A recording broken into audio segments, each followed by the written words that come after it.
Hey y'all, thanks for stopping by.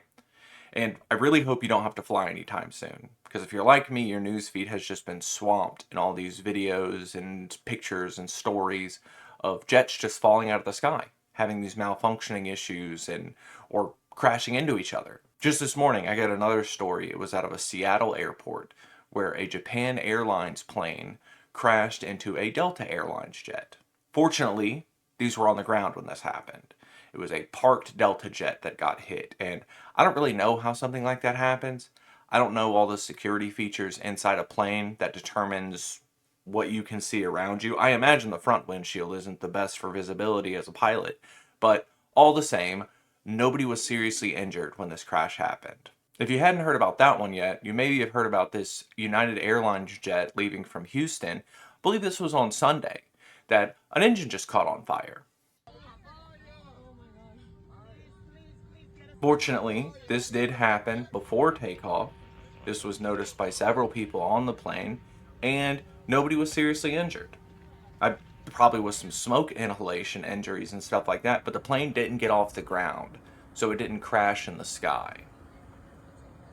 I do find it kind of strange that feels like it was just yesterday. Everybody was making fun of Boeing for all their deceptive practices and poor manufacturing techniques, poor safety standards, and all the whistleblowers who seem to be committing suicide by the hands of Boeing hitmen. All of those conspiracies and jokes, that's all fallen to the wayside now because we have a sitting president who claims this is all the fault of DEI. That because the FAA was so focused on wokeness and diversity hiring practices, they weren't putting the best people in those seats.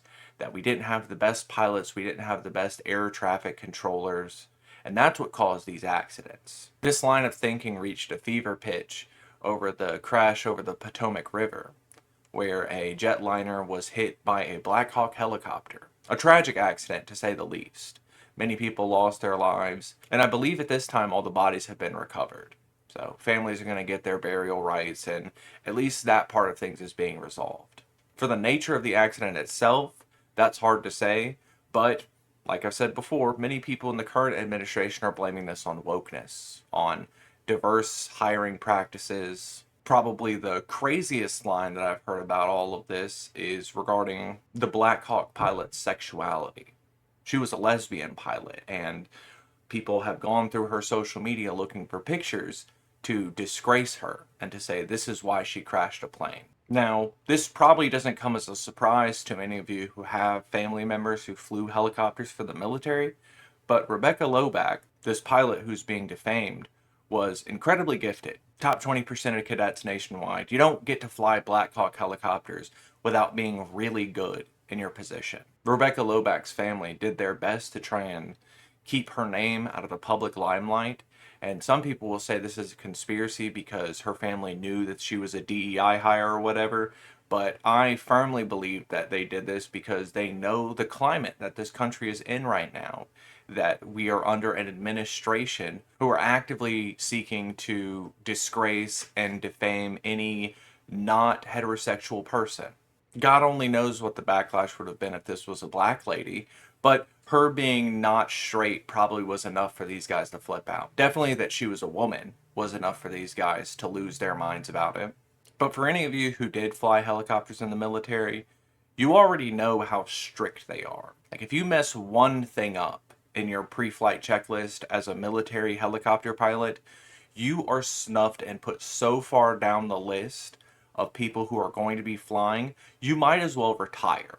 Like, there's no hope for you if you make any mistakes as a helicopter pilot in the military. So, no, I don't think Rebecca Loback was a DEI hire. I don't think any pilots are DEI hires, even in the commercial or private sector, because flying is an extremely hard job.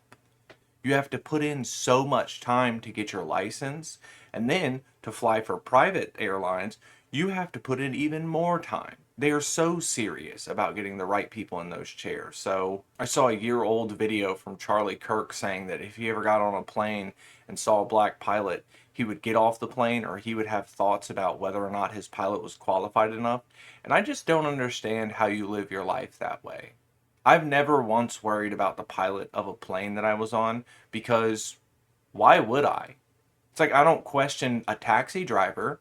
whether or not they have their license, because if you're working as a taxi driver, you must be qualified. When I go to the doctor, I don't demand to see his credentials. I'm going under the impression that you work in private practice and you've done your due diligence to be in this position. Why is it my job to question you? I think it's a waste of brain power for you to be this paranoid about the professionals in your life. I would recommend that if you are someone who's this paranoid about diversity practices and hiring, never leave your house again. Just order everything, deliver it to your home, because you're not fit to live in society with the rest of us. Normal people don't freak out like this over the skin tone or what's in the pants of who's flying their planes. We just accept that pilots are pilots and they're good at their job. With all the hiring freezes that the Trump administration has done with the FAA, I don't know if I would trust flying anytime soon, though. We need to get better, competent people hired, but until we get an administration who isn't so focused on the race of the people in these chairs, I really don't know what to expect. It's still very early in the day at the point of recording, so I'm sure by the end of the day we'll get more news about planes hitting each other. So until we get that tragedy in our timelines, I'll try to have a good day.